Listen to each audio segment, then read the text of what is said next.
Good evening, everybody. We'll call this meeting to order. If we have roll call, please. Mayor Harris. Here. Vice Mayor Cardoza. Here. Councilmember Boomgarden.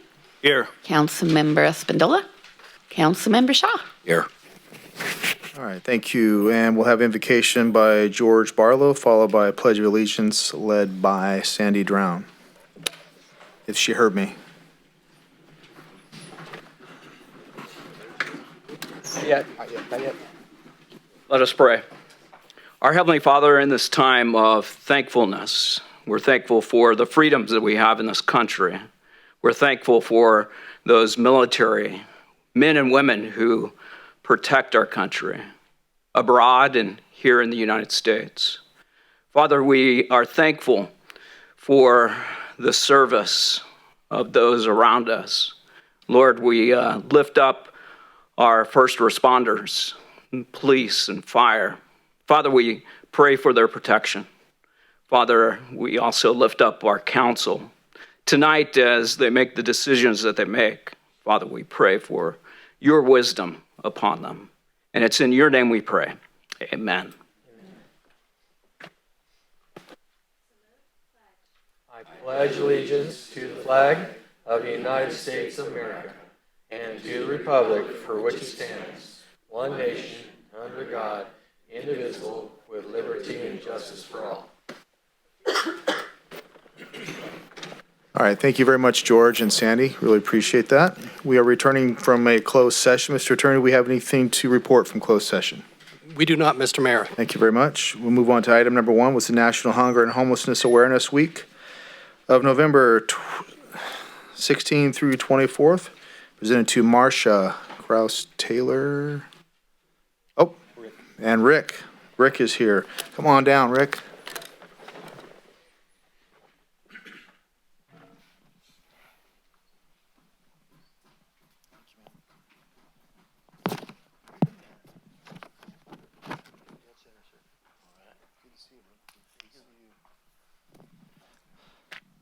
All right, we have Rick Mulholland here from Hands of Hope. And November 16 through 24 is National Hunger and Homeless Awareness Week. No one should have to worry about whether they will have food on their plates or a roof over their heads, but the reality is that hunger and homelessness are widespread and affect way too many people. For over 25 years, the National Coalition of Homeless and National Student Campaign Against Hunger and Homelessness have sponsored National Hunger and Homelessness Awareness Week, which is held every year, which is the week before Thanksgiving. The purpose of this proclamation is to educate the public about the many reasons people are hungry and homeless, and to encourage support for homeless assistance service providers, as well as opportunities for community service. There are many organizations, agencies, and nonprofits that are committed to sheltering and providing support services, as well as meals and food supplies to people experiencing hunger and homelessness. Hands of Hope is certainly one of those. So now, therefore, be it resolved that I, Sean Harris, Mayor of the City of Yuba City, and on behalf of the entire council, do hereby proclaim November 16th through 24th, 2019 as National Hunger and Homelessness Awareness Week, and encourage all residents to recognize and support the many service providers making a difference in our community. Thank you very much, Rick.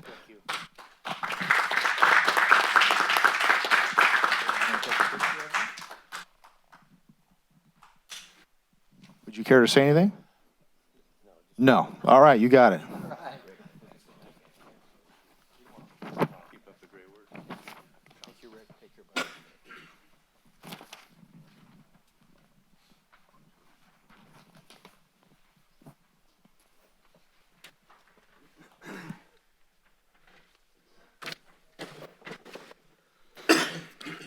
A lot of work there, Rick does, and Casa. Number 2 is a public hearing, levy of the 2020 annual assessment of the downtown Yuba City Business Improvement District. Good evening. Through the mayor? Yes. Through the mayor? Excuse me. I need to recuse myself on this item. Thank I you. was an employee last year. Thank you. Good evening, Mayor and Council. So at your meeting on November 5th, you heard the Downtown Business Association's annual report for 2018 and 19, and you set a public hearing which was set for tonight. So tonight the public hearing is to set the assessment for 2020 And this is the assessment district for our Downtown Business Association. And I just want to use this fancy little gadget that Brian got for us. So this little property here is, they're going to be updating the map, and that is actually zone commercial now, and so they're paying commercial rates instead of residential. And so the assessment formula is before you now, and we have received no written requests to speak tonight on this issue. And so the recommendation is to conduct a public hearing and after consideration, adopt a resolution confirming the annual report of the Downtown Business Improvement District for calendar year 2020. We also have Sandy Drown, the president of the Downtown Business Association, and Cindy Payne here tonight if you have any other questions. All right, any questions from up front? All right. I'll go ahead and open the public hearing for the levy of the 2020 annual assessment of Downtown Yuba City Business Improvement District. If there are any members of the public who would like to address the council on this issue, please step up to the podium and state your name and address for the record.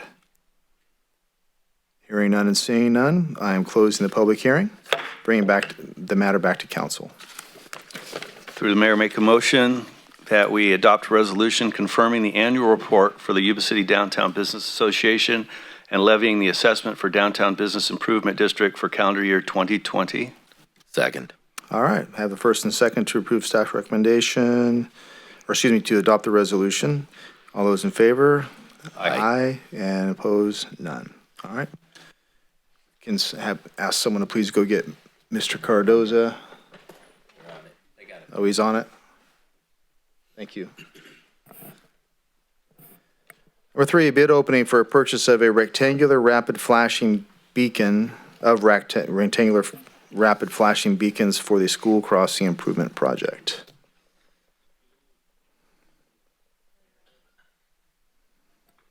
There we go. Good evening, Mayor Harris, members of the council. All right, so the item before you is regards to our rectangular rapid flashing beacons project, and it falls under the bid opening item.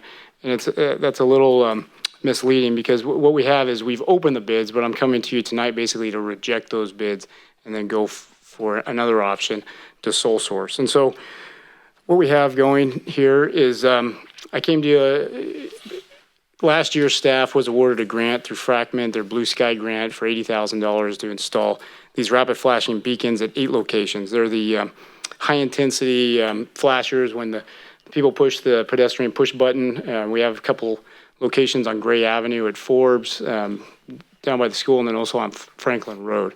And so we got a grant for approximately $8,000 for each location with the city having a match. So we thought the project was going to be about $80,000 based on what it cost us when we installed those other locations. Since then, we went through, we put a project together and we put it out to bid. And when the bids came back, they came in astronomical. And I really think it has to do with just the demand in the construction industry right now with electricians, and then also having that small contractor to mess with the concrete with some of the ADA ramps. And so with it being so far out of budget and just over the cost, I mean, when we called to get a price on the material is this $60,000, $67,000. And so really just to have poles installed and then attach this equipment to the poles, we could do it in-house a lot cheaper than putting it out to bid. And so to move forward with this, I'm recommending that we reject all bids and then allow staff to sole source purchase the equipment that matches the same brand and same equipment that we have at the other areas across town. So when we have failures with a battery or there's different issues with some of the circuit boards, it's not so hard to troubleshoot and complicated to do it. And then over the next year, I'm going to have city street crews basically install them as we can. We'll do some of the work where there's ADA ramps, and then we'll also have the guys install the signage and the solar system and the battery backup. It's not that complicated. And so really that's as simple as the item is before you. And then with that, we're trying to meet the Fracment grant funding deadline. And so we want to move forward with the purchase of the equipment, and then that way we could get reimbursed for those dollars and then give us some time as we move forward. So with that, I'm looking at a total fiscal impact of approximately $110,000 for what it costs for the city crews and then the equipment, with pretty much the only unfunded part being about that $30,000 local match. And with that, I'm recommending items A and B. The item A, resolution rejecting all bids received. And item B, adopting a resolution authorizing the purchase. With that, I'd be happy to answer any questions. Any questions? Through the mayor. Go ahead. Mr. Moody, looking at this, these are the lights that are on the poles on the side of the Correct. road, basically. Have we not looked at the lights that are embedded in the concrete, kind of like runway lights that are LEDs? I saw those down at the League of California Cities, and those would definitely get the attention of drivers versus something that's possibly 2 lanes over on the side. Have we looked at those at all?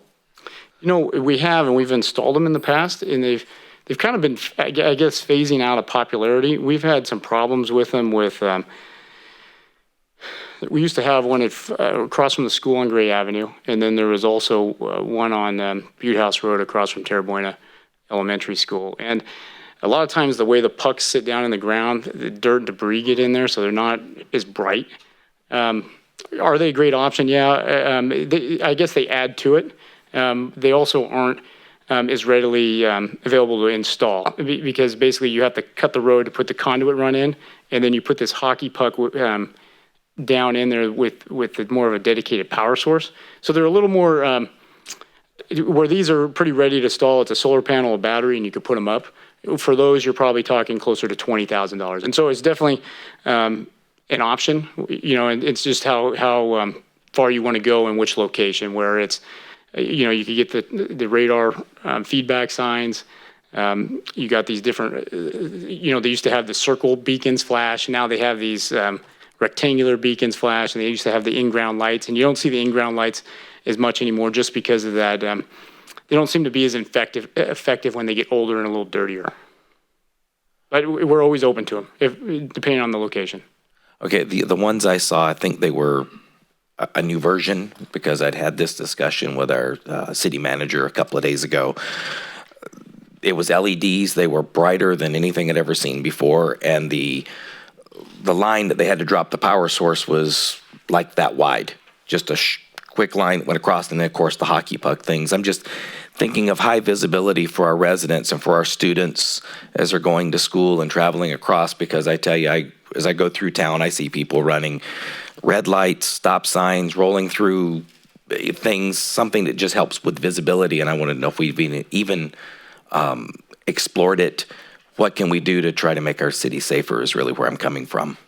You know, it's great info. I'll look into it and see where we could put them. And these locations were specifically picked because of the mid-block crosswalks, and so we're definitely open to ideas, so we'll look into that. Okay. Have you been down to Franklin? Have you been down to Franklin Road and saw that set up? Because it's pretty bright. Even in the daylight, it's pretty bright. So, okay, just. Through the mayor, are we moving forward on this, or? Well, I'd like to get, let's get public comment, if any, on the matter. All right, we can bring it back for recommendation. Go ahead, Mark. I guess it's my night to make the motions, huh? Or we can hold it off and No, then that's look okay. in the ground. Through the mayor, like to move that we adopt a resolution rejecting all bids received for contract number 18-20 School Crossing Improvements Project in accordance with the Public Contract Code, Section 22038A, and adopt a resolution authorizing the purchase of rectangular rapid flashing beacons with TAPCO of Brown Deer, Wisconsin, at a contract price of $61,075.66, plus an additional contingency of 10% for shipping or additional costs, with the finding that it is in the best interest of the city in accordance with Public Contract Code, Section 22038A2. I'll second that motion. All those in favor? Aye. Aye. Opposed? None. Thank you, Ben. Thank you. On number 4, ordinances, building regs. ordinance and the adoption of the 2019 edition of the California Building Standards Codes. Welcome, Brian. Thank you, Mr. Mayor, members of council, Brian Millard, Development Services. Just a very brief presentation. This item was introduced at your last meeting, November 5th, and the request before you tonight is to adopt an ordinance that would repeal and reenact Title VII of our municipal code related to building regulations, which in turn would implement the 2019 updates that have been adopted through the State Building Standards Commission, and these will go into effect January 1st of 2020. All right. Any comment from up here? Any member of the public care to comment? All right, we can bring it back for a motion. Through the mayor. Yep. I'd like to make a motion to adopt ordinance repealing and reacting Title VII, appropriate chapters of Yuba City Municipal Code titled Building Regulations, which provides regulations to implement the 2019 edition of the California Building Standards Code, and waive the second reading. Second. All those in favor? Aye. Opposed? None. Thank you, Brian. Number 5, fire prevention ordinance, adoption of the 2019 California Fire Code based on 2018 edition of the International Fire Code.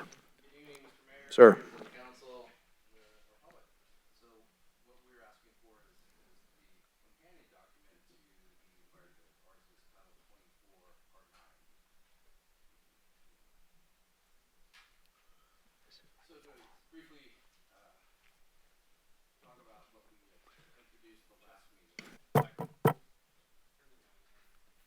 What we briefly discussed at last meeting was the triennial adoption process. Again, Title 24 of the Code of Regulations, consisting of our multiple parts of the California Building and Fire Codes, undergo a triennial adoption process, starting with the International Code Council, ultimately concluding with the local level. The final step in the code adoption process provides the local government the ability to modify the minimum standards adopted by state agencies to create regulations tailored to serve the needs of our community. These modifications shall be more stringent than the state minimum regulations based upon climatic, geological, or topographic.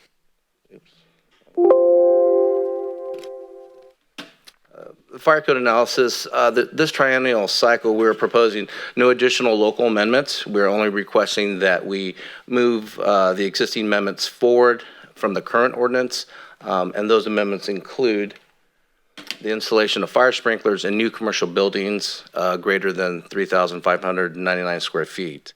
This amendment has been in existence with our local code since 1992. The permit required from the fire department for the sale of safe and sane fireworks.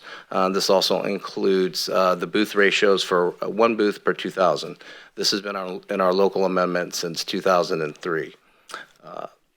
Third, the permits required from the fire department to install security gates across fire department access roads and in areas in the CSAG area for fire department access in general. This has been in existence since 2003 as well. There are no substantial changes in the state code. Most of the changes are editorial, relocations into different sections, and clarifications. There's no fiscal impact, and locally adopted amended portions and minimal from the state mandated sections. Recommendations tonight are to adopt ordinance repealing and reenacting Chapter 5 of Title 4 of our Yuba City Municipal Code entitled Fire Prevention, and waive the second reading. And I'd be happy to answer any questions at this point. All right. Thank you very much. Any questions? Nothing? Anything from the public? Nothing. All right. We can have a motion. Thank you. Through the mayor, I move that we adopt an ordinance repealing and reenacting Chapter 5 of Title 4 of the Yuba City Municipal Code entitled Fire Prevention, and waive the second reading. Thank you. We have a second. Second. All those in favor? Aye. Opposed? None. Thank you very much, Jesse. Welcome back, Ben. All right. This is item number 6, Yuba City Water Regulations Ordinance Update. Okay, good evening. once again. So this one, it sounds kind of dry, but honestly, I'm pretty excited about this ordinance. Water, it's not dry. So it's definitely so. So what's initiated this update was the passage of Senate Bill 998. And so with the state bill passing, it established minimum requirements for the due process regarding notifying water customers and how we go about shutting those off. And so that bill goes into effect February of next year. And so we're taking a look at the ordinance update to comply with that. But with that, we're also taking the opportunity to update the ordinance section in 4 major sections with the SB 998 requirements, water connection financing, water leak adjustment, and the emergency water restrictions. And then also address some minor grammatical and clarification edits. So, regarding SB 998 requirements, the deadline is February 1st, 2020. If approved, we're on track to have this ordinance in effect to match with that timeline. So, where are we at here? So bear with me as I kind of work through these. So the big difference in our current code compared to what we're proposing on this is that a lot of it has to do with the notifications and the timelines. And so we're going from 45-day notice to 60 days regarding when we, the minimum advance notice before we do a shutoff. A second notice is currently 7 days, it goes to 10 days. And then again, we have a 48-hour notice that goes out. And then it's also has to do with how we notice the water customers, not just a landlord. It also notices the physical address, the resident. And so there's also some language in there about, there's a preference. They could also set up the notices. So it's phone, email, text regarding that 48-hour notice. And it also gives some flexibility on if the resident wants to assume that bill before they shut it off. So a tenant could come down and basically assume that bill prior to shutting it off.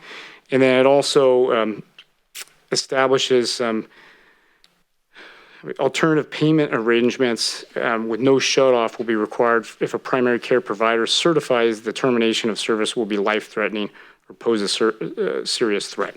And so the SB 998 update to this section, basically that's the real difference in what we're proposing to implement.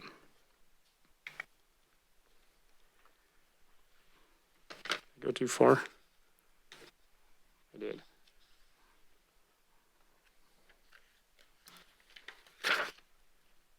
Okay, so here's an exciting one for me. That is, so it's water connection financing. And so over the past history and input from potential residents that are on a well or new developments that's trying to do infill, we're constantly giving quotes out to people to say, hey, what does it cost to connect to city water? And so, in a lot of the big, what comes across as one of the big hurdles for the residents is the cost. And so, what we looked at is the typical cost for a 1-inch residential meter is approximately $12,000. It's around $8,500 for the connection fee, and there's an extension fee that you pay for that portion of the pipe in the road based on the width of your property. So if it's a 50-foot wide residential property that wants to have a 1-inch service, you're looking at about a $12,000 bill. In addition to that, there's also approximately a $5,000 bill to pay for the guys to go dig up the street, put the connection, shoot the meter across, and pay for the meter. And so what we're proposing to basically, and so I want to make sure that this is also clear that this is a policy decision for the council to decide if, what, and when, how we do this. And so what I've proposed to you before is basically what staff feels is reasonable and with some consideration on what we've seen other agencies do, is that we're looking at giving the owner or the developer the option to finance that connection, that $12,000 fee for a residential house. And it could be for any, right now, we haven't limited to commercial, residential, or certain numbers of properties. But basically, we're saying take that fee amount and put it as a lien for a 10-year term with an interest rate and a cost for administering the lien, and then give them that option to finance it. And then should somebody come in and say, hey, Ben, I want to finance that $12,000, we would come back to City Council with that assessment and set up that assessment on the property. You know, I don't know if it's best if you want to answer questions as we're going through it or to the end, but so I'm happy to take however we want to do it. So the next one is regarding to a water leak adjustment. So this is another policy decision regarding, we get a lot of feedback where there's a break in the line underneath the driveway that nobody knows about because we only read the meters the first of the month. And then, so by the time they know about this broken water line, it's already about a month and a half into it. And so so this is a tool basically that establishes specific criteria that if they meet this criteria on the amount of the leak, if they come in with the right amount of time and they prove that they've repaired the leak, it gives a credit on the bill.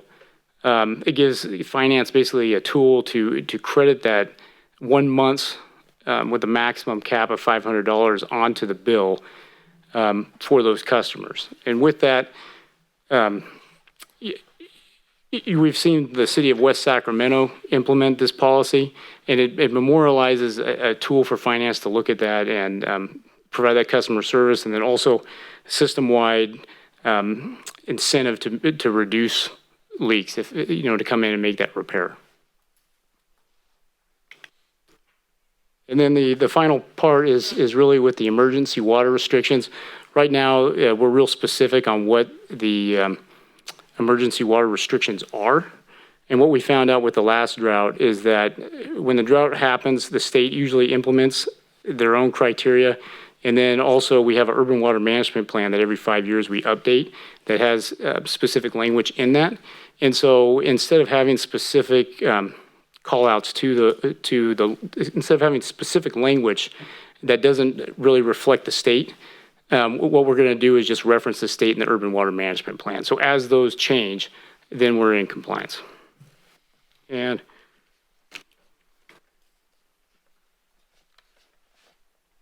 then also, we're going to just make sure on the ordinance, the enacting ordinance, section 3, we wanted to remove the legislative history in the ordinances, where there's at the bottom of the ordinances, we have this big laundry list of histories. And then also, just to clear up clarifications, edits, we're going to delete a reference to insert the red line draft. And so with that, I'd be happy to answer questions and go through it. Through the mayor, Mr. Moody, on the water fees financing, you referenced the city of Chico as a model that apparently, or something that you looked at. Correct. And then also in the description in the staff report, it talked about limiting to certain occupancies. Did they do that? They did not. I didn't see that when I did not call them. I read the staff report, and then we used their language as how we worked up the assessment, and I didn't come across anything that talked about limiting it. Okay. And there was some consideration on our side. If, are we going to do infill development? Is it only for residential? Is it only, commercial, or is it only so many multi-units? And what we kind of came back to was that right now it's wide open. We're open to input, but then also each one would have to come back to City Council for approval and establishment. So I think there's a little flexibility in how we have it right now to work out some of the minutia or some of the big discrepancies if we want to, because we'd still come back to council for approval. So the action tonight to amend the ordinance does not include this, or it does include this connection financing? So right now we're introducing an ordinance that has this wording to put it in for 10 years, and it's open to anybody. Okay. And again, it can be changed with the future final adoption coming in a future meeting. Yeah, I don't think, it's staff's recommendation to leave it open, and it's what I'm taking from your. Yeah. Okay, thank you. I'm good. Good. And this would apply to new development as well, if Correct. applicable? So that would have an effect of lowering impact fees, at least the ones that would be due immediately? They'd be able to finance that in or not? Yes. It would. So it definitely goes into the formula. And so that's where I didn't really talk about some of the pros and the cons is with this approach, you're not getting that money. So on a typical water connection, you have that $12,000 that we're asking to pay back over time. So you don't get that upfront money for the plant and the reimbursement for the pipe, but we're really not getting that right now. Right. And so, but we are having them put some money into it, and they need to pay for that upfront cost to actually construct it. So they still have, and we have that flexibility if we want to wrap it all up and finance it. And with this option, it's more of a balance. Hey, you have to pay that $5,000 to go have the guys out, dig the work and do it, but we're going to finance the extension and the connection fees. And it goes into that formula for the costs. And so I don't know if you want to call it an impact fee, Right. but it's a cost for water connection. It would be the total cost for the it would be development. part of the development. They'd normally have to pay up front in Absolutely. full. Okay, so that's an assistance there. And every door would have to come for approval, or can we do it by project? So if someone do a subdivision? We could do it by subdivisions or multi-units. All right, thank you. Anything else? I do. Go ahead. I guess help me understand sort of there's an upfront cost that we're going to incur or avoid for a period of time. What's the interest, how are you going to benchmark the interest rate? I guess I'm just concerned a little bit about cash flow. So the physical work that we go out to pay the guys to dig the road and buy the meter, that will be paid. So at the time, they'll come in, pull a building permit, or through one of our processes and pay for the physical cost for constructing it. And then with the financing of the connection and the extension fee, got it in here. The 10-year lien, an interest rate equal to the rate of cash held in pooled investments as calculated and published for the previous fiscal quarter, together with all pertinent documents and fees required by this section, is filed in the office of the engineer, plus 2% annual interest and an annual administrative fee of 2%. So it's an interest rate based on our cash flow plus 2%. And then we have a 2% administration fee. And so that will, when I come back, so tomorrow somebody wants to connect, we'll basically do a report, says it's $12,000. The payments for 10 years is so much, and we'll calculate in that interest rate, and we'll work with finance to look back at that LAIF rate for the last 3 months at that time. So it's the LAIF rate? Yep. Okay, well, part of the calculation is That's LAIF. 2%. Okay, thank you. All right. Anybody from the public care to comment? Nothing? All right, we'll bring it back to council. Through the mayor, Yes. I'd like to make a recommendation to introduce an ordinance amending the Yuba City Municipal Code, Title 6, Chapter 6, Yuba City Water Regulations, and waive the first reading. I'll second. All right, all those in favor? Aye. Aye. Opposed? Aye. None. Thanks, Ben. Thank you. Moving on to 7A, which is public communication. Anyone is welcome and encouraged to participate in this meeting. The public comment is taken on items listed on the agenda when they are called. Public comment on items not listed on the agenda will be heard at this time, and comments on controversial items may be limited, and large groups are encouraged to select representatives to express the opinions of the group.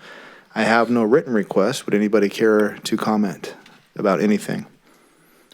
All right, seeing none, we'll move on to the consent calendar, which includes items 9 through 15, I believe, fit 9 through 15. All matters listed on our consent calendar are considered to be routine and can be enacted in one motion. There would be no separate discussion on these items prior to the time that council votes on the motion unless members of the city council staff or public request specific items to be discussed or removed from the consent calendar for individual action. Would anybody from the public care to comment on items 9 through 15?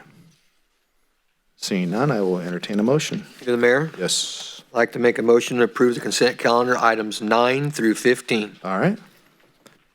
I will second. All those in favor? Aye. And opposed? None. Thank you. Item number 16, Public Employees Union Local 1 Memorandum of Understanding, presented by Natalie. Welcome. Good evening, Mayor, City Council members. Tonight I am presenting the Local 1 MOU for your consideration. Thanks, Terrell. Oh, right here. Okay, sorry. Local 1's current contract expired in June. We have been meeting with Local 1 for over approximately 15 meetings, and this is a one-year MOU. Some of the highlights include a 2% salary increase, a one-time non-personable stipend in the amount of 2% or $1,500, whichever is greater. It does eliminate the groundskeeper classification and reclassifies those groundskeepers to park maintenance worker 1s. There's also been some changes to language. There's added in some administrative investigation language for witness notification in the event that should occur. Another area of impact for Local 1 was adding in the 40-hour vacation sellback program for 18 months. And there was also a salary schedule change for the mechanic and the mechanic lead job classifications. So I do have Dave in the audience. Thank you for being here, Dave. Dave is the Local 1 representative and was at the table. And I want to thank his team for meeting with us over 15 meetings, as well as City Council for getting to this point. So at this time, I will turn it over to Council with any questions. Any questions? All right. Any member from the public care to comment? Come on up, Mr. Burns.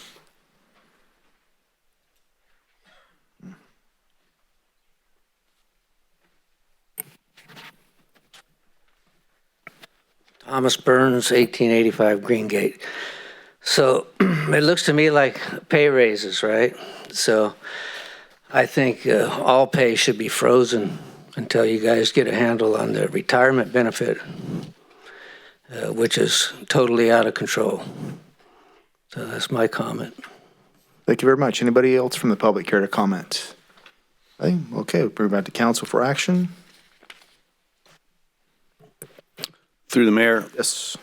First, want to thank the negotiation team on both sides for hammering out an agreement over 15 meetings. I know that those aren't always the easiest meetings, and but I also want to recognize the work of Local 1. I think some of the other departments sometimes get a little bit more notoriety, but Local 1 makes up a large portion of the city's workforce and keeps things going. With that, I'd like to make a motion to adopt a resolution approving a one-year memorandum of understanding with the Public Employees Union Local 1, and also approve a supplemental appropriation of $491,000 to the fiscal year 1920 adopted budget. I'll second that. All those in favor? Aye. Opposed? None. Thank you very much. Thank you, Natalie. Number 17, submittal of SB2 planning grant application. Hello, Brian.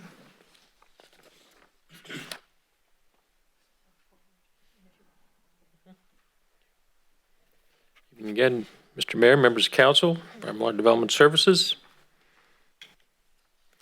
So in terms of background, in 2018, SB2, which is the Building Homes and Jobs Act, went into effect, and it provides funding sources to local communities, cities, and counties for work that's primarily focused on elements of housing development, streamlining processes related to housing development and the like.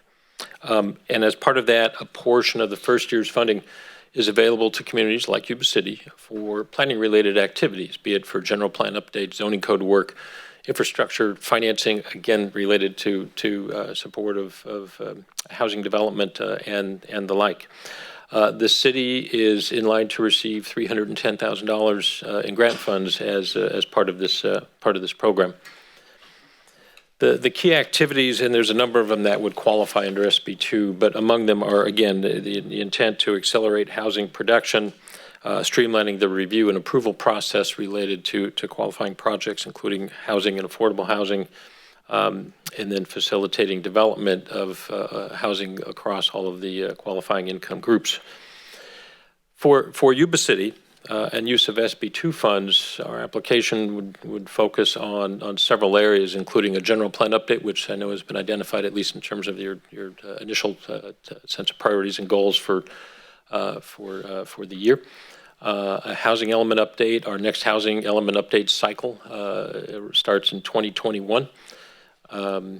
And likewise for review and update of the city's development application programs. This is application submittal and processing all the way through any entitlement actions that are necessary. And this would be focused primarily on residential projects, but I think it would also have repercussions, positive ones for the rest of our development review program.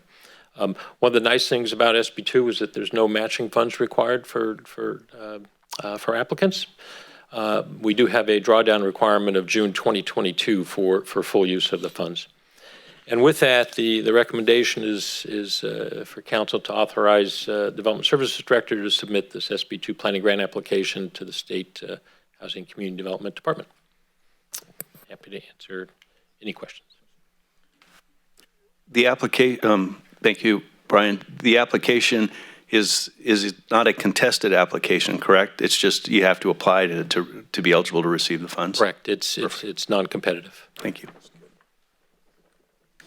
More comment up here? Nope, good. Any member from the public care to comment? All right, back to council for action. Through the mayor. Yes, sir. I'd like to adopt a resolution authorizing the Development Service Director to submit SB2 planning grant application to the State Housing and Community Development Department. Second. All those in favor? Aye. Aye. Opposed? None. Thank you very much, Brian. Moving on to number 18, intergovernmental agency agreement with the Regional Housing Authority for city's first-time homebuyer and housing rehabilitation loan programs. Brian again, looks like, and assistant. Jaspreet. Good evening, Mayor and Council members. My name is Jaspreet. I'm with the Development Services Department here, and tonight I'll be presenting the Interagency Agreement for Housing Support Services. A little bit of background. So Yuba City has operated loan programs available to low and moderate income individuals and families for first-time home buyer and housing rehab activities. And administration of these programs requires specialized expertise that's typically been handled by consultants. The City of Yuba City has successfully been working with Regional Housing Authority to administrate these programs since 2016. And they've successfully assisted the city in administrating our CalHome Home and the Community Development Block Grants funds. So this includes successfully issuing loans and providing accurate reports that are required. Regional Housing Authority also applied for the 2018 home funds on behalf of the city, and we were awarded a $500,000 grant from HCD. With the Intergovernmental Agency Agreement, Regional Housing Authority will continue to administrate the loan programs for the city. To comply with the administrative provisions of Department of Housing and Community Development, also known as HCD, the city would be renewing our agreement for 3 years with an option to renew for an additional 3 years. Our recommendation tonight is to authorize the city manager to execute the intergovernmental agency agreement between the City of Yuba City and Regional Housing Authority for the housing consultant services. We're happy to answer any questions you may have, and we do also have Becky here from Regional Housing Authority to assist. Thank you, Jaspreet. Thank you. Any comment from up the dais and from the public? Nothing. All right, we'll entertain a motion. Through the mayor. Yes, sir. Let me get this. I'd like to move to adopt a resolution authorizing the city manager to execute the intergovernmental agency agreement between the City of Yuba City and Regional Housing Authority for housing consultant services. I'll second that. All right, first and second to approve staff's recommendation. All those in favor? Aye. Aye, and opposed? None. Thank you very much, Jaspreet. Bringing Ben back up for a stop sign and crosswalk installation.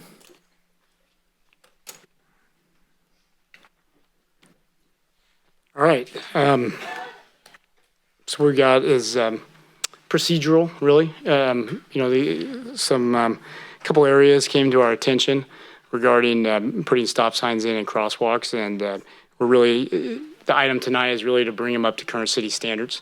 And so the first item that's before you is regards to Roslyn and Olive Street. So the roadway was built in the 50s, and back then they didn't put, I don't know if you guys have seen this yet, but it's kind of a neat, this is the new pointer tool, which is kind of fun. And it works. I think it works better than the laser. And so this was highlighted. These pop up every once in a while that we don't know about or, readily know about. Or when we do a new striping or road improvement work, we try to clean them up. And so Olive Street, south of 20, you have Roslyn that crosses, and there's no stop control. It's sometimes known as a dummy stop. You make sure you're coming onto that street, you stop, you look, and then you go. And so the residents reached out to us. They said, hey, there's been more and more people turning without looking and near misses. And so we looked at it to meet a traffic study to meet warrants, but it readily meets the warrants because there is no stop control. And you have this offset intersection with a minor street coming to a major street. And it helps clean up, it helps minimize those issues with people turning without stopping. The next location is Pease Road and East Onstadt. And so this is a great one for me. I've been coming down Pease, and you come up over, you're going eastbound, you're coming up over the overpass, and then you come down, and there's a short distance, and then all of a sudden you see a car shooting across going up to the college. And so with the development over the years that you have a lot of use of Pease Road, east and west traffic, and then with the college being constructed and you have more people shooting across this intersection, there's definitely been a lot of near misses and some history of side collisions now. And so with this installation and with this review, we think it's definitely needed due to that restricted visibility and the speeds. And with this, we're proposing not just stop signs, but we'll have some advanced beacons on the before you're coming up over the bridge. So it kind of gives a signal to people that, hey, you got to stop. You have cross traffic coming up. And so there's that one. And then also Franklin Road and George Washington Boulevard. So this area relatively recently came into the city limits with when we did the water line project for Franklin School 3 or 4 years ago. And we built some bike lanes with that water line installation project. And so when it came into the city, we really want to bring this up to date. So with a lot of kids coming from those neighborhoods from El Margarita and off George Washington and walking to Franklin School, we want to give them a controlled path at the stop signs there. So you have a stop controlled intersection with a designated crosswalk. So should a child or a pedestrian want to cross to the south side of the road and walk towards traffic, that will help them at that controlled location and have them cross where we want instead of somewhere farther down, kind of help entice them to cross there. So with that, I'd be happy to answer any questions, and the recommendations are to adopt resolutions A and B. Through the mayor. Ben, thank you. I travel Pease every morning, and I know you talked about warning before you come over the overpass. These guys crack up at my voice, but smoking. Yeah, exactly. But I'll be honest with you, the majority of the time, the problem is coming from Live Oak Boulevard towards Yuba College, going west. It's a 35-mile-an-hour zone, and there's cars running 60, 70 miles an hour through there. Are we going to have warnings to tell them to stop? Because that is a major congestion that's got a lot of trouble. Definitely so. So we'll look at the beacons on both sides, the advanced stop ahead, and then we'll do some enhanced striping. We'll monitor it to look to make sure that there's aware of it, because we don't want it to be a surprise that all of a sudden people think. We don't want to have that situation where people are surprised about the stop. We want it visible there because so we don't create a really bad accident where somebody thinks they're going to stop and they drive through and they don't. Okay, thank you. Okay, any member from the public care to comment? Nothing. All right. Okay, through the mayor. Yes, sir. I'd like to make a recommendation and adopt the resolution approving installation of stop signs and stop legals on the eastbound and westbound directions of Roslyn Avenue at Olive Street intersection and the eastbound and westbound directions of Pease Road at the East On Stop Frontage Road intersection. Also adopt a resolution approving the installation of crosswalks, stop bars, and stop legends at all sides of North George Washington Boulevard and Franklin Road intersection. Second. All those in favor? Aye. And opposed? None. Thank you very much, Ben. All right, one more. You're back at it for the FEMA number Mooney night. 20, Feather River Parkway Repair Project Initiation. All right, so the project location is our Feather River Parkway Phase 1. So on that map there, you see some of those improvements there. That's pretty much Phase 1. Right now, we're in construction dealing with Phase 2 up here. And so with Phase 1, we got a grant about $1.4 million. It was constructed, I think it was finished in 2013. And then soon thereafter, in 2017, we had the Orville incident that did some damage to it. And so with that incident, there was, it removed a lot of the decomposed granite, the gravel from the bikeways and the trails. It moved a lot of sand around, moved the tables. You know, we had a lot of problems. And one of the big problems was up here, right in that area where it's the low lift access road. So in order to get to our low lift intake for the water structure, you come off the levee and you come through here, and then you come back this road that parallels the levee or the river. And so right in there, there's a large culvert that when the ponds overflow, there's kind of a backwater in a river that washed out this culvert that back feeds into the river. And so with this project, it proposes to put a new head wall in and a larger culvert pipe so we don't lose that road. And so with the 2017 incident, it falls under Cali OES and FEMA. And so we put in an application and we were successful. And so FEMA granted us a large project, is how they classify it, for approximately $790,000, with FEMA paying 75%, Cal OES paying 75% of that remaining 25%, which then basically leaves us 6.25% is the local match. And so with that grant, there's a lot of timelines that say you need to initiate it, you need to get it constructed. And so in order to follow the process, we put an RFP out to get the design going. And so we put the request for proposals out, and we only had one consultant respond. And honestly, that was, I think, due to the environment that everybody's busy.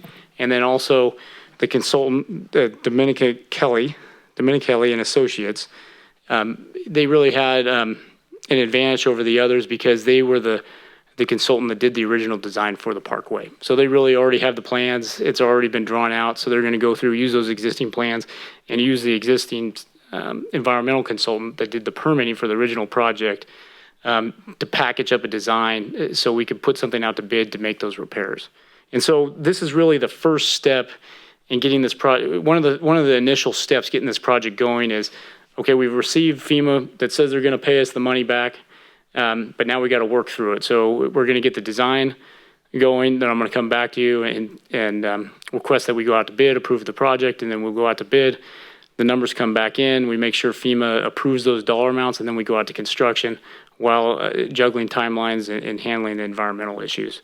And so with this, we have to establish a project so the amount for the fiscal doesn't match the exact RFP. And so what we're basically doing is setting up a CIP project mid-year that I basically requesting $150,000. So that covers the consultant costs, and then gives me a little staff time to bill that we're going to look to get reimbursed ultimately, or at least that 90% plus to come back for. And so the dollar amount, the $150,000, that covers the consultant, and then it will cover staff time. And then the numbers get a little tricky where we have to break out general fund dollars versus water fund dollars, and that percentage is broken out based on the damage to that low low water access road to the intake structure versus the improvements to the park.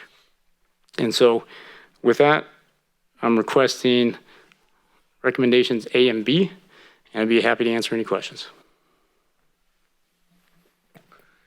Through the mayor, and this isn't necessarily, this is more informational. You said that the damage was due to the Orville incident. What happens in a quote unquote normal release where the water comes up and wipes all this out? Are we going to be back into it for our own money then without FEMA assistance and Cal OES assistance?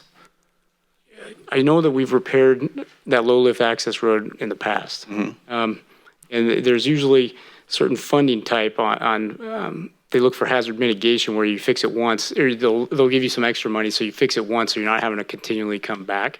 But I haven't heard of any restrictions that if there is future damage, if it qualifies for an emergency, that doesn't necessarily, if there was previous work, doesn't necessarily limit you from asking again.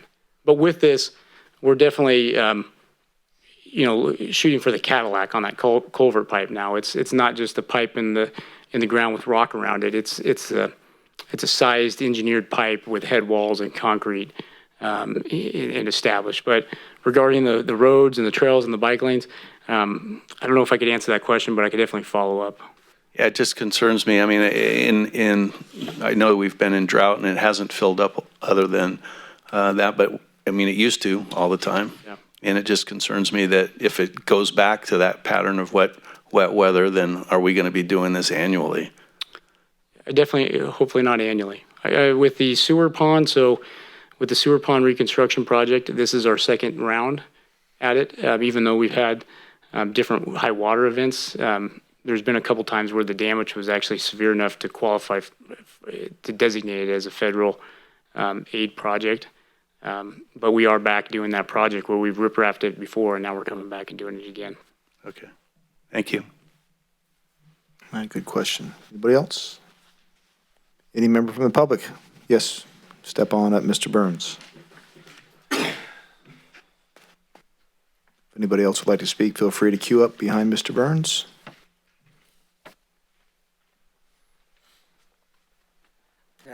I might be in the wrong area in my mind, but isn't this the park area by the bridge down there? Yeah. The north side. Right, where a lot of swimming takes place down there? Okay. So I know it's a little off topic, but I wanted to mention that because I go down there swimming in the summer quite a bit.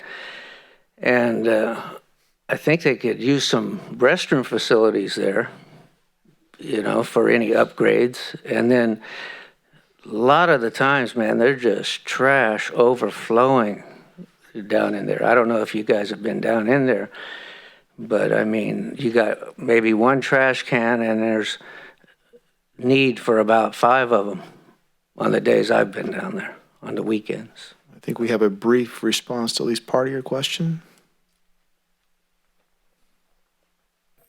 Yeah, so with the phase 2 construction, so that's currently going on. So this area to the north up here, with those improvements, there's actually going to be a bathroom facility included in that construction. And so we've currently, the construction is on hold now with the weather, and we're anticipating in spring that bathroom be installed.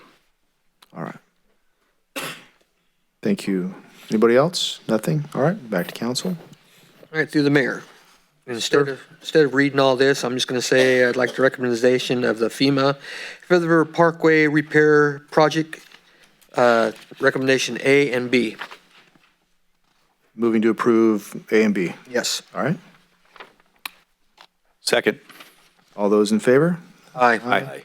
Opposed? None. Thank you, Ben. Number 21, financial report for the fiscal year ending June 30th, 2019. For one of her final appearances. Good evening, Mayor and members of the City Council. Tonight, I will be presenting you with the final fiscal report for fiscal year 18-19. First, I will review the results of operations during the fiscal year for the general fund and subsequently move on to both the water and the wastewater enterprise funds.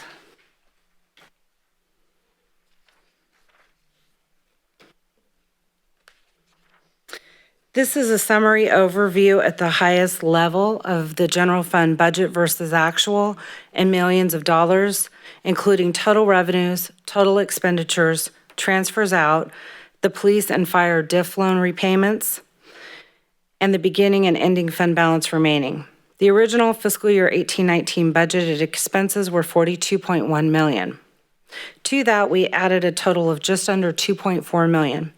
This included grant-funded appropriations of just under $950,000, prior year purchase order encumbrance commitments of $462,000, strike team overtime for the fire department just under $253,000. This adds to both revenues and expenditures, by the way. The city attorney budget, $130,000. Executive recruiter cost, $85,500, and other items just under $59,000. This brought our total final budgeted expenditures to $44,492,000. Actual expenditures ended the year at $42,953,000, under budget by $1,539,000. This savings includes $511,700 in encumbrance carryovers and $386,000 in grant-funded expenditures that will be carried over and spent in fiscal year 1920. Therefore, the true amount that we would be under budget could be more accurately described as $641,000. I always like to explain that to you so as not to mislead you and have you thinking that we really netted the year with a $1.5 million savings. The savings was throughout most categories, with $674,900 in savings from salaries and benefits. This included $32,000 in applicable grant programs, $454,000 in material supplies and services, and about $24,000 in capital acquisition savings. Oops, I jumped ahead of myself. Back up for just a second. Savings occurred across almost all departments and almost all line items of the budget. I'll show you a breakdown of that in future slides.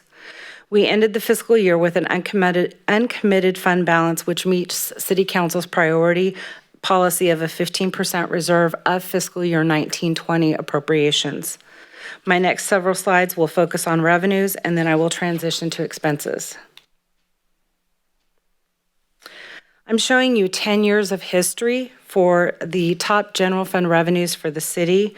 This is very informative to see the trends over a 10-year period. This is the historical graph of the city's gross sales tax revenues from fiscal year 9-10 through fiscal year 18-19. It shows what occurred with sales tax revenues during the recession.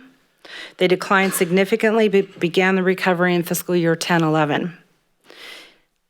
Fiscal year 15-16 includes one-time revenues of just under $824,000 due to the elimination of the state's triple flip. It was the final cleanup payment from the state, so it causes our revenues to look slightly distorted. That was one-time money that wasn't reoccurring. Sales tax continues to be the city's #1 general fund revenue source. At the end of this fiscal year, it represented 32.1% of our total revenues, or almost a third. On a cash basis, sales tax has increased in 13 of the most recent 16 quarters. It has continued to be volatile and very difficult to project. I share the cash basis results because that is what the city actually receives in our bank account and has available to pay our vendors and our employees with. For fiscal year 18-19, we budgeted for a 3% increase. You can't really consider the large double-digit increases that show up here for fiscal year 18-19. That was largely attributable to the CDTFA's computer software conversion. So there was a big lag. That's why we had a 10% drop in the fourth quarter of 17-18. So 18-19 was them trying to catch up and get everything processed, get their systems in place, and pay agencies timely. If you were to average the 18-19 quarterly increases, it comes out to an average increase of 12.25%. I can assure you that that isn't, unfortunately, real dollars. That said, by 1920, the irregularities should be cleared up. This slide compares the cash basis along with the adjusted basis information as provided by the city's auditors, HDL.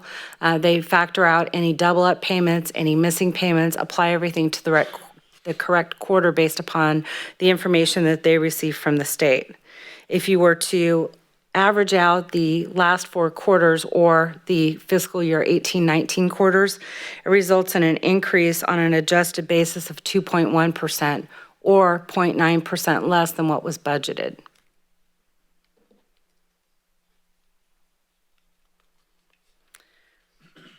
This is a summary of our property tax revenues for the past 10 years. You can see that 18-19 represents an all-time peak for property taxes for the city. The previous peak prior to this was $12.153 million in 07-08. Current revenues far exceed that.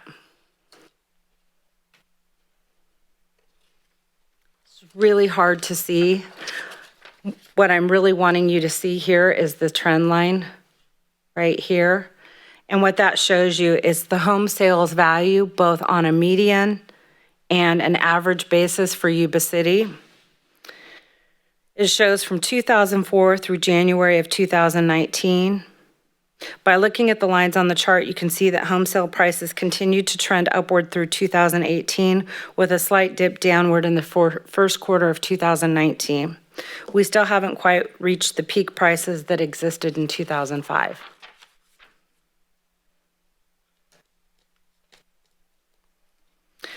This is the city's franchise fee revenue over the past 10 years. The trend shows a smaller decline during the recession with increases since fiscal year 11-12, albeit small increases in the past 4 years.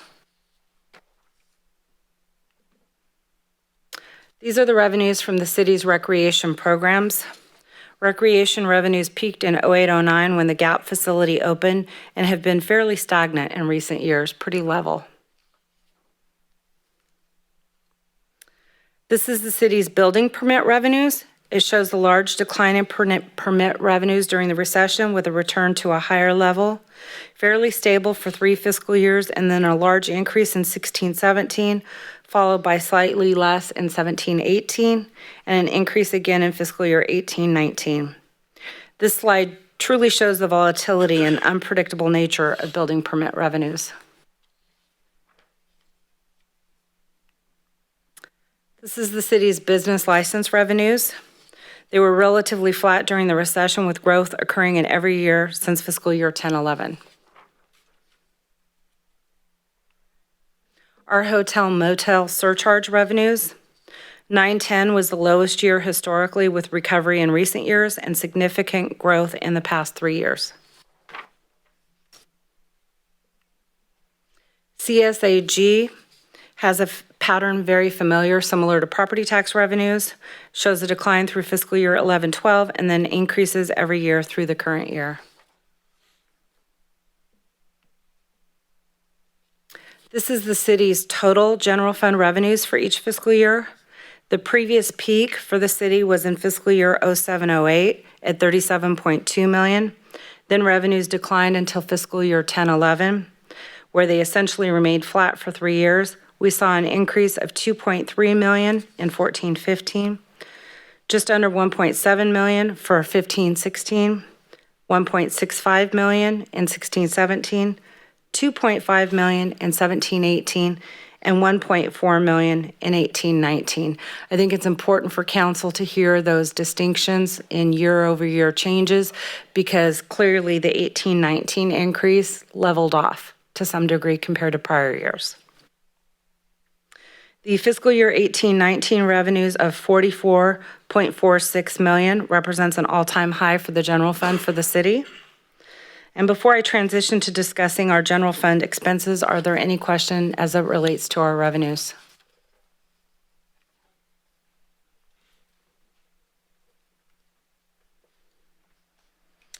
This shows you the citywide total expenditures for salaries and benefits combined.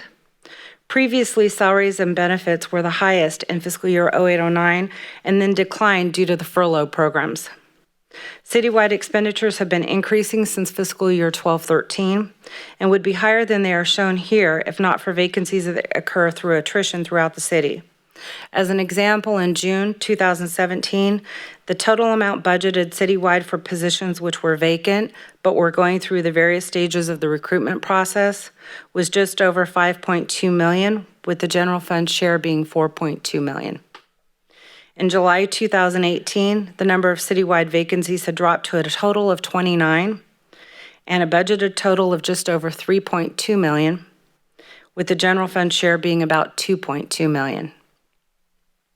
By February of 2019, there were only 22 citywide vacancies valued at just over $2.6 million, with a general fund total of $1.26 million. So it's dropped markedly. This is just salaries. It doesn't include any benefits. Shows you all of the regular full-time city employee costs plus overtime and extra help wages.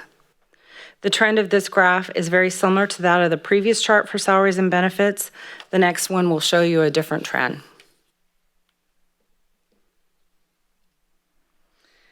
This is the total citywide cost of employee benefits.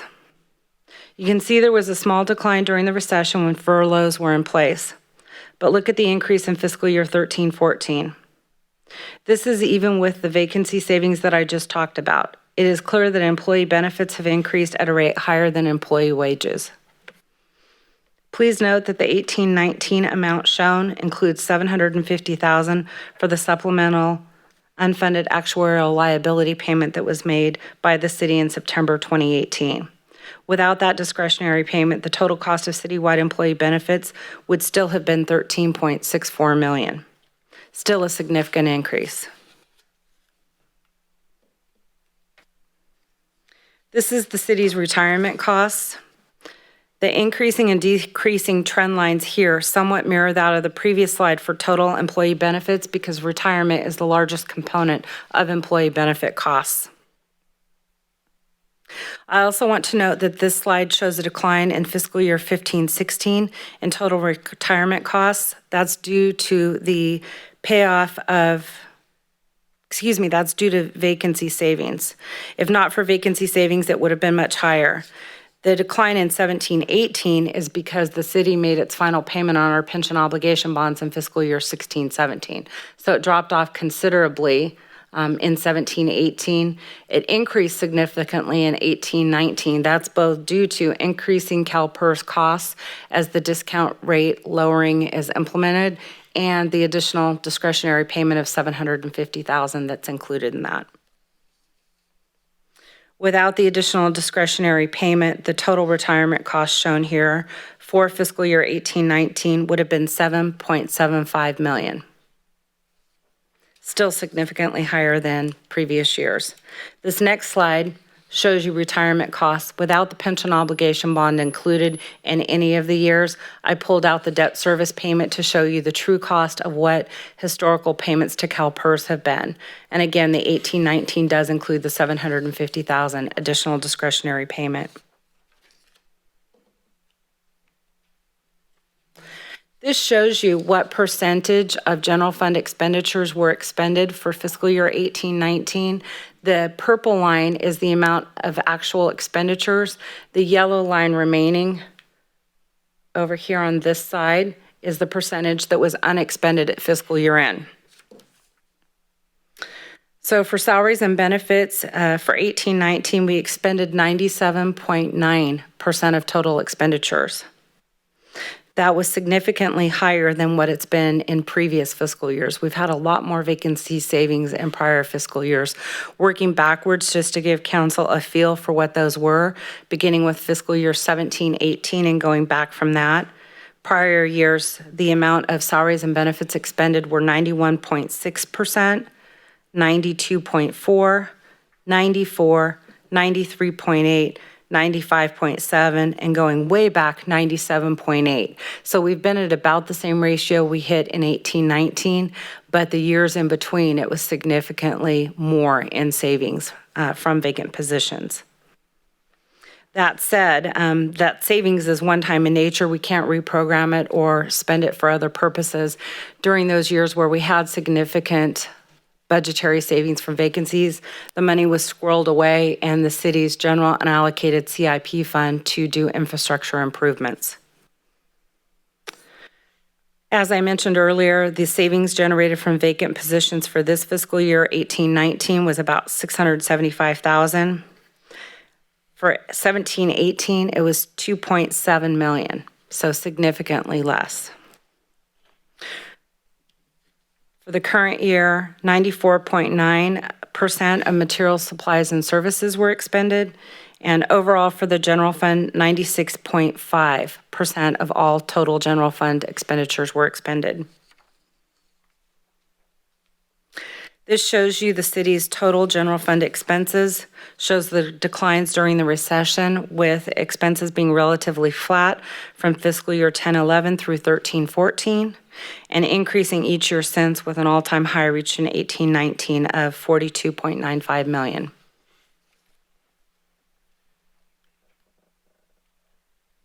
This slide shows you the budgetary savings on a department-by-department basis. All general fund departments, with the exception of the city attorney budget unit and the fire department, returned a portion of their budget as unspent. The total amounts unexpended at the end of the year are just over $1.53 million, before reducing that amount for encumbrances and grants that'll carry over to next fiscal year. This slide compares revenues and expenditures total in millions on a citywide basis for just the general fund, with revenues being in purple and expenditures being in yellow. The surplus has changed over time. In fiscal year 13-14, it was the first year we had a surplus since the recession. At that time, it was $645,000. The surplus increased to $1.81 million in fiscal year 14-15. $1.75 million in 15-16, $1.62 million in 16-17, $2.17 million in 17-18, and then down to $1.51 million in 18-19. If there's questions on the expenditures, I'd be happy to take them now. Okay. I'll move on to water and wastewater then.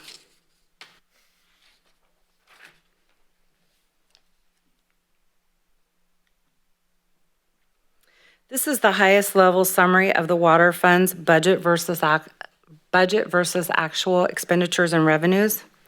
Operating revenues came in almost 1.9% more than budget. Water sales were $332,600 more than budgeted. And reviewing the underlying reason why, consumption was 3.2% lower than what it had been in the previous fiscal year, but revenues were up 7.1%. This makes perfect sense since there was a 10% increase in water rates effective July 1st, 2018. Capital connection fees exceeded budget estimates by $11,700. Operating expenditures ended the year $1.3 million, or about 12.8% under budget. The savings occurred in many categories, including $633,000 in salaries and benefits, $106,000 in special equipment O&M, $54,000 in building and facilities O&M, $159,000 in chemicals, and $392,000 in water purchases. Each year, finance looks at this summary, which is called our debt coverage ratio. Our bond documents require us to keep this ratio at least 1.2%. In the calculation preparation, we take total revenues, including capital connection fee revenues, and subtract operating expenditures to get net revenues. This amount is then divided by the total debt service amount to get a ratio, and as I indicated, we must maintain that at 1.2%. It was fairly low in fiscal year 16-17 at 1.61%. It increased to 2.41% and then 2.55%, and for fiscal year ended 18-19, and the amount budgeted, the ratio is 2.13 for 19-20.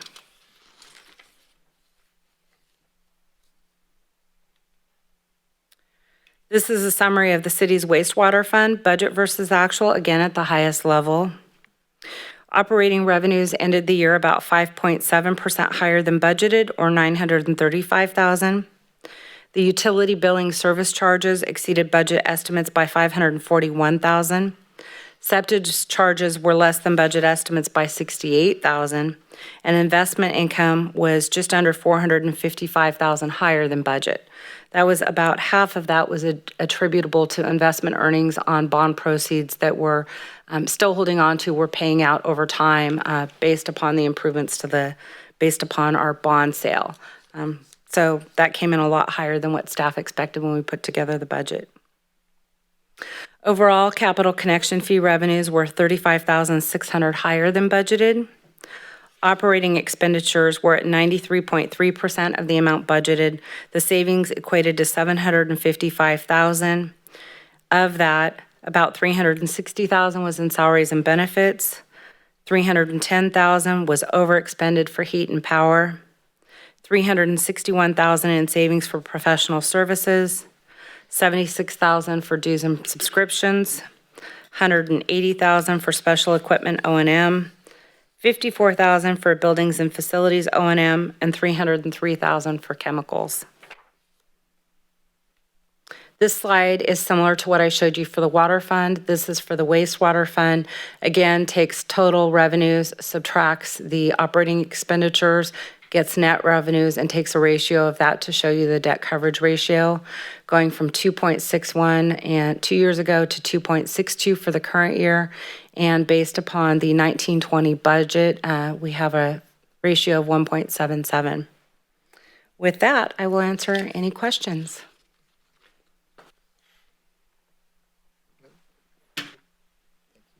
Okay. Then please note and file my report. Thank you very much. Any member from the public care to comment on anything? Nope, you're safe. Thank you very much, Robin. That took a lot of work. Appreciate it. Appreciate it. All right. Number 22, City Council meeting calendar for 2020. Good evening again, Mayor and Council. So every year about this time, staff reviews the calendar for 2020 to look for any conflicts that may come up, and it allows council and staff to plan their next year to see if there's, for vacations or time off or business trips or anything that the council needs to be taking. And so this year, that's kind of small, but there were remarkably few conflicts. And so City Hall will be closed per City Council action the week between Christmas and New Year's, and that's the week that staff usually works on the agenda and makes the staff reports ready. So we do recommend to cancel. This is fun, so I like that. Cancel the January 7th, and then the August 4th meeting also is usually reserved for the National Night Out events, which is a popular event. So even though there's no council meeting, council is still really engaged in the community. So July 7th this year, oops, wrong button, doesn't have any conflicts on it, but council does, and it's not a recommendation to do that, but council does have an option to do that, to schedule if, vacations and stuff like that, if anybody is interested in doing that. So the other thing that I want to make note of is that the second and fourth Tuesdays of the month can be reserved. If council would like to make a motion to reserve that for special meetings, and that way you can plan your time better, and it's not the back and forth that's especially been going on the last couple months regarding scheduling special meetings. And so it doesn't mean that we'll be having one, and it's usually some months there might be two, some months there probably isn't going to be any, but that way staff can schedule their time as well. So at this time, I am recommending to council the January 7th and August 4th, 2020 regular council meetings, and provide for special workshops to be reserved for the second, mistype, and fourth Tuesdays as needed.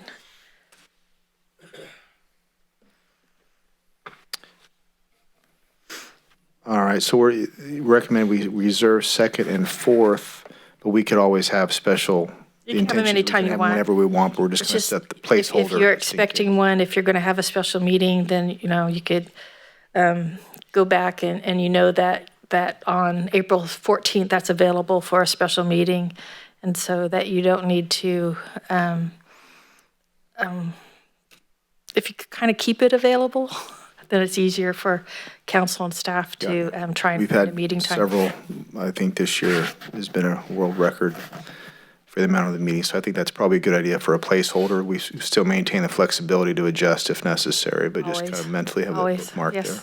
May I, through the mayor, may I add, what is the potential interference conflict, scheduling conflict with the county's use of our facility? So tonight was an example of that, because they don't usually have meetings this month. I guess they're switched their meeting times. But per our, when we negotiated the contract, we did let them know that we like to reserve it for then. So it's not, they don't intend to have meetings much past 5 o'clock. Tonight was an exception, but it's always something to work with, and it is something they're aware of. And I did talk with Steve Smith, the CAO, about it earlier this year regarding something that council likes to do. So then it would be your opinion that if we went and blocked out the 2nd and the 4th, we're not going to interfere with the existing agreement with the county? Right. Okay. And, special meetings are noticed in advance. And, we'd always check with them to see if there was any conflict with them with those meetings, if they expected one of their meetings to be lasting a lot longer. Thank you. All right. Any public comment on that? All right. What's the pleasure? You, the mayor. Yes. Make staff's recommendation to cancel the January 7th and the August 4th, 2020 regular council meetings, provide for special workshops to be scheduled as listed in this report. Second. All right. All those in favor? Aye. And opposed? None. Thank you very much, Terrell. And Mr. City Manager has a comment on our priorities and goals adoption for 2019 and 20. Thank you, Mayor and members of the City Council. Prior to my arrival, the council reviewed and discussed 2019-2020 priorities and goals. The council did create a list of 8 strategic goals that were also discussed at a special meeting the council had several weeks ago. The council never adopted the strategic goals, and so I thought it would be a good idea to bring those back to council tonight. There were 8. They were public safety, fiscal stability, organizational culture, business friendly, enhancing partnerships, regional partnerships, quality of life issues, infrastructure, and the last one was homelessness and vagrancy. The council created subgroups of each one of these 8 strategic goals.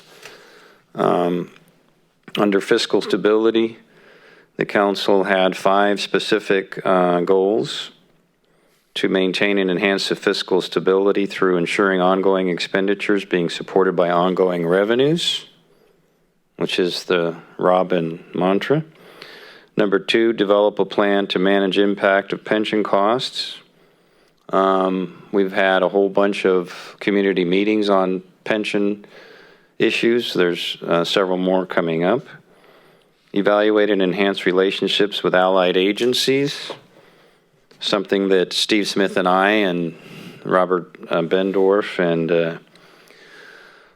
the city manager in Marysville and Live Oak are all working very hard on, and other agencies as well.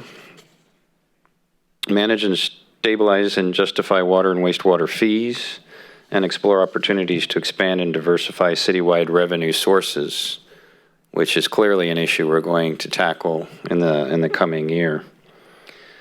Under organizational culture, the council had 4 goals. Workplace culture, professionalism, employee development, which we do spend a great deal of time and energy on through the Fly the Mission Academy, the Citizens Academy and the Police Department, and various, we just implemented a mentorship program this year for employees that are interested. So there's a lot going on with employee development. Recruitment and retention is an ongoing issue for all public agencies, and for that matter, private agencies and corporations. Recruiting skilled talent is becoming more and more difficult. So we need to have ongoing discussions about how to mentor and retain talented employees that will stay in the organization and move up in the organization. Succession planning is extremely important in this kind of environment that we're in, which is a very competitive environment. So that's a very important line item there. Under business friendly, Yuba City is open for business. Review the city's development impact fees. The council will be doing that on December 2nd. There'll be a study session of the city council, and we will present to you several ideas on development impact fees. We will do a benchmark study of development impact fees in this region, and then we'll make recommendations on what we believe would be more competitive fees based on everything we know about land values and impact fees in the region. And we'll have a discussion about our growth policy as well on December 2nd. Item 2 is general plan zoning code update. The general plan itself needs to be updated in the next several years. All of the elements need to be updated. That'll be a major undertaking by the Development Services Department. Under state law, the general plan must be updated at least every 20 years, I believe. And so we will get into that. The zoning code needs to be updated and modernized, and we'll be getting into that. Branding and marketing is something that I would like to spend a little bit more time on, both with the city council, with the chamber, and with the regional partners that we have, and even including the Greater Sacramento Economic Council and others. We need to talk about what the regional branding and marketing is, and we need to talk about what individual cities may want to do for their own branding and marketing. And process improvements and development, something that is always ongoing, and I put a very high priority on for all departments in the city. Specifically, we'll be looking at the Development Services Department in terms of how they provide customer service, how they process permits, and how they do all of their business in terms of dealing with specific customers, as we call them, applicants. And so that will be an ongoing process. We're about to hire the Development Services Director, so that'll be coming up in the next 30 to 45 days. The next strategic area is enhanced partnerships. Partnerships with our regional partners. That would be the counties and cities, but also the chamber, SACOG, the Sacramento, Greater Sacramento region, Valley Vision. There are all sorts of regional partners that we need to make sure we're working with and communicating with. And community engagement will be front and center over the next year as we look at revenue measure and some other things. The quality of life is fundamental for all cities. It has to do with clean and safe neighborhoods, be your police department and your code enforcement, and then Parks and Rec and arts, the cultural aspects of quality of life, and reaching the public on all of these issues. And that will also be front and center over the next year. And then the last item is something that, oh, wait a minute, I missed one. Hold on. Infrastructure. Oh, there it is. Infrastructure investment, and we have a number of challenges in that area. Yuba City has been incorporated a long time, since the early 1900s, which is to say that we have aging infrastructure, water, sewer, buildings, vehicles, stop signs, sidewalks, curbs, gutters, it goes on and on. All of which need to be replaced over time, and having appropriate replacement funds for all of those things. We're working on it. We have city buildings like fire stations, and we have corporation yards. We have all sorts of infrastructure, not to mention the streets themselves, which is ironically our largest asset. For any city, their largest asset is the actual streets themselves in terms of total value. So all of that needs more attention in terms of long-term financial planning, and how do we create those replacement funds, and ultimately how do we get the work done, especially in this environment when contractors are charging basically double what they charged a few years ago. So all of that is on the table. And then the last item is homelessness and vagrancy. Working with regional agencies to address the issue. We have a bi-county homeless committee, which is meeting on a regular basis. Council also formed an ad hoc committee of 2 council members and 2 board of supervisors from Sutter County to meet and discuss the issue for Sutter County. Vagrancy and blight is something that both the police and code enforcement groups and staff are working on. And finally, item number 3, in terms of dedicated staffing, the police chief is actually about to hire a full-time officer that will be dedicated to this issue. And that is just underway. We're very excited to have that person on board. As you know, there's some other things going on statewide with this issue.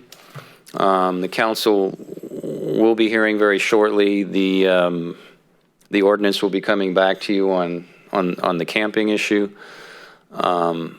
And there is significant state funding that has been put towards this issue over the last year and will be again next year. Nearly $1 billion from the state budget will be available for cities and counties and other nonprofits to deal with this issue, the homeless issue statewide. So it's a significant investment, and that should help as well. So these were the 8 strategic goals that the council took a look at when I think over the last 6 months or so. I'm happy to answer any further questions on any of these areas. It would be my recommendation that they be adopted and that we come back to you early next year in March or so for the next round of strategic goal setting for the next budget. Thank you. Through the mayor, I would just like to add to the city manager's report is that when we developed or participated in developing these goals, it was done so not with just the council, but with the city staff, and we invited the public as well. And we would likely continue to do that. One of the goals of this council, as you saw up there, is to be engaged with the public.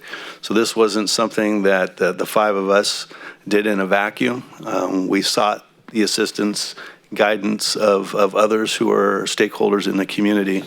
And I just wanted to add that. I know the city manager wasn't here at the initial meetings and may not have been aware of that.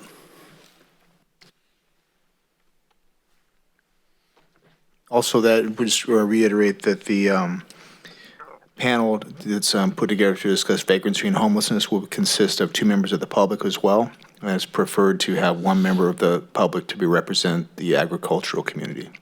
Okay. In addition to us 2 on the board of supervisors. We can move on to, first of all, is there any public comment on that one? And we need to adopt, please. Through the mayor. Yes. I'd like to make a motion to adopt the resolution of the city council priorities and goals for fiscal year 2019-2020. Second. In favor? Aye. And opposed? None. We can move on to your report. Thank you, Mayor and members of the council. A few items. On Thursday, November 21st at 6 p.m., we will have the fifth in a series of 6 community workshops regarding the city's PERS unfunded liability issue. This meeting will be held here in the council chambers, and I believe will be facilitated and the discussion led by Councilmember Shaw. And then Mayor Harris is also on this, what do we call it, a committee? Sutter County is also hosting a community meeting regarding homelessness on Thursday, November 6th at 6 p.m. at Veterans Hall.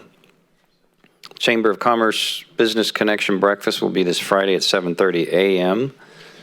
at the Peachtree Country Club. The topic will be the state of Beale Air Force Base. City Council is holding a special joint council meeting with the city's Planning Commission to talk about the Harder Specific Plan and other items. This meeting will start at 5 p.m. in the council chambers. Doesn't say what day is that going to be? November 26th. The council is holding a special meeting on December 2nd to discuss impact fees, development impact fees, and the city's growth policies. This meeting will be held at 4 p.m. at the Association of Realtors office on Star Drive. Both special meetings will be recorded and available on the city's webpage and YouTube. And finally, City Hall will be closed on Thursday and Friday for the federal holidays of Thanksgiving. Thank you. All right, thank you. We'll move on to City Council reports, beginning with Councilmember Bloomgarden. Thank you, Mayor. Only meeting of note that I attended due to conflicts with business and a little vacation was the Cal LAFCO conference. If you're not familiar with LAFCO, LAFCO is the Local Agency Formation Commission. Each county in California has a LAFCO, and this is an annual conference where the LAFCO members get together and hear about emerging issues. LAFCO's charge, if you will, is the orderly growth and efficient delivery of local government services. I represented Sutter County's LAFCO at the conference. There wasn't a lot of particularly new information. One that's of note and that will likely come into play as we continue to consider growth in Yuba City is the preservation of ag land. And that will be a topic that potentially could impact how we grow in the future. So that was the one meeting I went to. I want to thank the council. I did miss the last meeting. Sorry about that. That was a business conflict. And thank those of you who covered for me during that time. I do want to note that again, as the city and the county continue to work closer together from the city manager's office to the council, we will begin the process of discussing the master tax exchange agreement. And that's beginning next week. This is a crucial discussion between Sutter County and Yuba City as it relates to how tax revenue is shared between the two entities as the city potentially grows. There is an existing master tax exchange agreement for predominantly the western side of Yuba City that allowed the city to grow to the west. The topic of this master tax exchange agreement will be likely include at least the Bogue-Stewart master plan. And again, that's going to be a fairly significant item for us to discuss coming up. Other than that, I believe we're not going to be seeing any of or all of you until Thanksgiving. So I hope everyone has a very safe and happy Thanksgiving. Thank you. All right, thank you.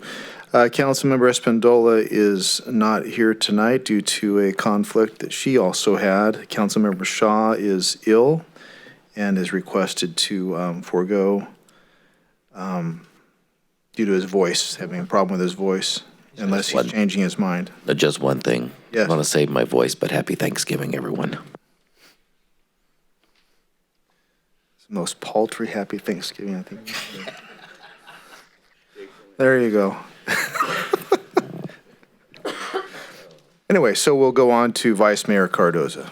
All righty. Hope you feel better, Dave. I had an exciting couple of weeks. So I'm going to start this out with the meetings that I attended. I went out to Yuba College and attended a business and accounting advisory board meeting. Yuba College has the business and accounting in the college, and they're making it even more bigger and badder out there, offering more classes. They wanted to get some insight. They had their staff there. And then they brought in city, county, and businesses to give them insight. Their new topics are going to be personnel directors, city managers. So they're going to get in that field, and they want to offer it in our community. This morning, I attended the Yuba City Walk Leadership Roundtable. This is part of the cure for Alzheimer's. That's coming along. Each year, the cure is getting even closer. The comment, I don't know, I'm saying it, they're trying to say that the cure for Alzheimer's is supposed to be 2025, and it's coming very close, and there's been great margins made on this illness. I attended the Community Memorial Museum Association meeting board. I'm on the board there. Our big topic is trees and traditions. That is Saturday, December 7th. It's a great time for a museum fundraiser. If you'd like to come out, it's some entertainment, get to see the museum. They set it all up for Christmas. It's a fun time. And then also I attended the Chamber's Ambassadors meeting. For Chamber events, I attended the Swan Festival sponsors reception. We had the Olive Garden ribbon cutting, and also the Yuba City Mall Business After Hours. The mall made a presentation. They're going to start doing their cosmetics on the mall next year for 2020. Had some beautiful artwork that what the mall is going to look like in the future. They have the paintings or pictures at the mall if you want to see what the future of the mall is going to look like. He's planning some big things at our Yuba City Mall finally. For city events, I attended the Senior Center's annual resource fair, and I also attended the holiday and craft show at the Senior Center. And then I had the honors of another Yuba City Police Department Citizens Academy graduation. We had another good turnout, a lot of folks in the community stepping up and helping us, and hopefully they'll be volunteering here in the near future. For community events, council, we attended the annual Veterans Day Parade. I attended the 1-year anniversary of the campfire at the Sutter County Museum. They did a documentary at the museum for the year anniversary. I attended the World Diabetes Day luminary event at the Town Center Fountain. Attended the Olive Garden Friends and Family event. The Salvation Army, I attended the 8th annual Red Kettle kickoff. And then I also attended a ribbon cutting for the Salvation Army for Hope Vista. And this is homes for transitional housing.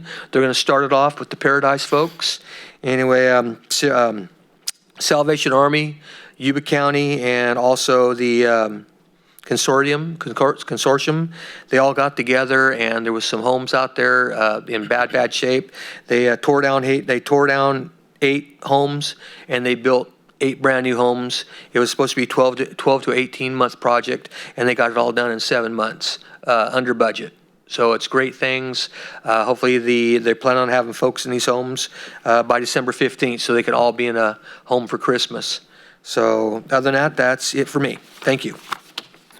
Very good. Thank you very much. As far as my routine meetings with the Sutter Butte Flood Control Agency, how that meeting was mostly routine items. One of the main focuses was the activity they are doing with the Oroville Wildlife Area. A lot of improvements up there, facilitating recreation, and at the same time, flood control projects associated with that property up there. It's coming along quite well.